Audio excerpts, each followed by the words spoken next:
What's going on, guys? Welcome back to the channel. Welcome back to another video. I know, I apologize. It's been like 4 months since I last uploaded, but it's been a hectic year, and I'll get into that in a sec. But today we got a very, very nice, hot, beautiful summer day here. As you can see, it's absolutely gorgeous outside. We have our special guest here. For those of you who have only been keeping up with my content on YouTube, firstly, I don't know what the fuck you're doing. And second, let me catch you up on what's been happening over like the last 6 months. Firstly, a huge thank you to every single one of you who watched that video and actually came out to that meet and skipped out your hosted over there. It turned out absolutely insane, and I still can't get over it. It turned out to be the biggest non-sponsored car meet that was ever hosted in the city, so shout out to everyone for that. Next, I've gotten into 2 accidents over the last 2 months, and I don't know if you guys can see what happened, but let me show you. Firstly, I kind of drove into a wall. And then on the other side of the bumper, the wall drove into me. But I'm here today to talk about something very important and something that I've been wondering for a very long time as well. How good are these BMWs in the winter compared to that piece of shit? What the fuck, man? Okay, it's not actually about his car, it's about mine. Let me preface this by giving you a little rundown about what's done to the car that'll affect how it performs in the winter. Firstly, the car is lowered. Second, as you all know, the entire thing is wrapped. I have a full front end PPF on the car, so that goes from the bumper all the way up to the hood and all the way up to the top of the A-pillar. In the beginning of winter, I had a front lip on the car too, and we'll talk about what happened to that in a second here. And in the beginning of winter, I had super bald tires that looked like this. But so far, overall, this car has been phenomenal in the winter, and let's get into it. Obviously, this car is equipped with X-Drive, meaning that it's all-wheel drive, so it's not bad in weather like this. However, in the beginning of winter, I had super bald tires, like I said, so I ended up getting stuck in the back of my own driveway. Roll the clip. Also, 3 days ago, I ended up almost totaling this car. I got 2 inches away from totaling this car while drifting. Roll the clip of that too. Fuck. So far, it's been an absolute adventure driving this car with 3 close calls to totaling this car and 2 actual accidents throughout the same 3 months. I want to talk about the aftermath about what happened with this accident right here. So as you saw earlier, that lady, she backed into me, and I was not happy, as you know.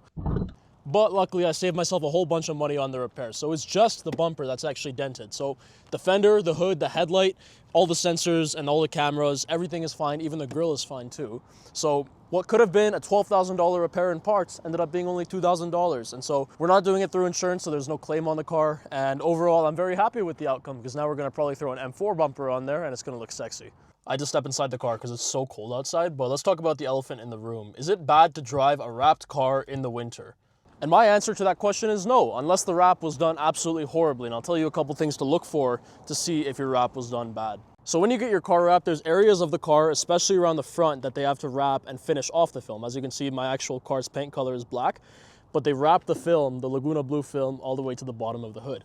And right here, these are the edges. And so if the people who are wrapping your car don't do your edges properly, if they don't edge you properly, you are gonna be in a lot of trouble if you drive your car in the winter. Because what ends up happening is the film ends up lifting up and a whole bunch of dust, debris, dirt end up getting in there over time. And so the film actually lifts up and it all ends up getting stuck under there, and it's horrible.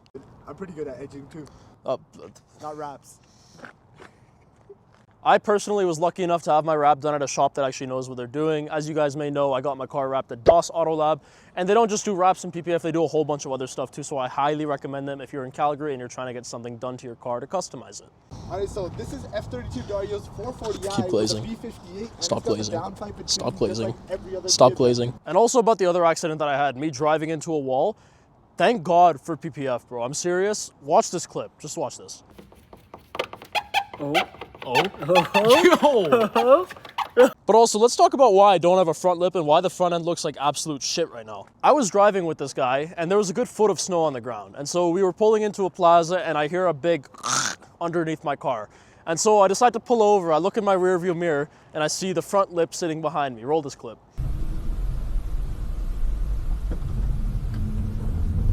And kind of the last highlight that happened with me and this car in the winter is me getting stuck in my own driveway. So I was backing out of my own driveway. There's a big pile of snow. It was probably 3 feet tall. And usually I drive straight over it. It was completely fine. But this was when I was on bald winter tires. And so what ended up happening is me getting stuck in the snow. And so what I did, I called my friend Braden, go give him a follow on Instagram.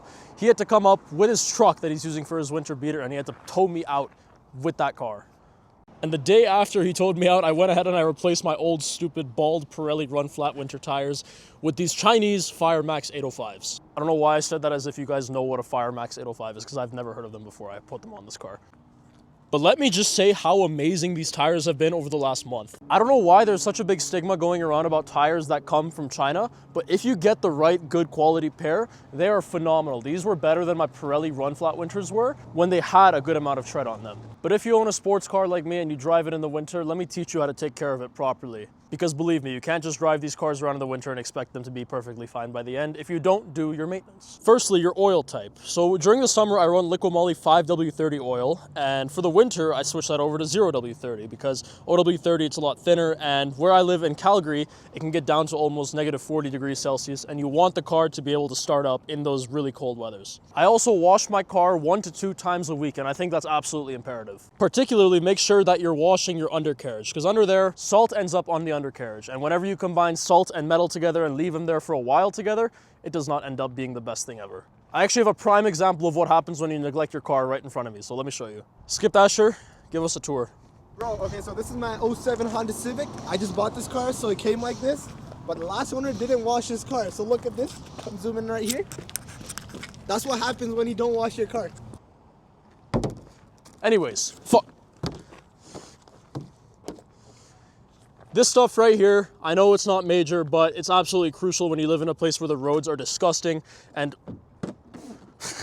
any sort of splatter on the road can get on your windshield and make it disgusting and reduce your visibility. So I highly recommend getting a windshield washer fluid that's rated down to minus 45 degrees Celsius. They're very affordable, and you absolutely need it if you live in a place like this that's cold.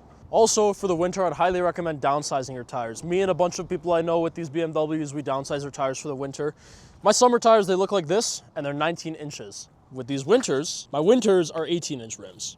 Because when you downsize and have a bigger sidewall, you have much meatier tires. And what that protects you from is potholes. And in a place like Calgary, as you guys have seen in my previous videos, we have endless potholes. It's horrible. Bro, it's like minus 25 outside right now, and yesterday was 3 degrees outside. But in conclusion, would I recommend even getting a nice car like this and driving it in the winter?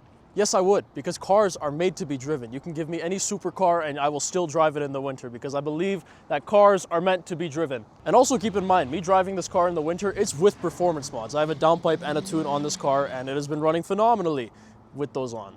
But overall, those are my thoughts on driving a sports car like this throughout the winter, especially when you have performance mods on it. And I think that as long as you take care of your car properly, it shouldn't cause you any issues throughout the winter because cars are made to be driven, especially base level sports cars like a BMW.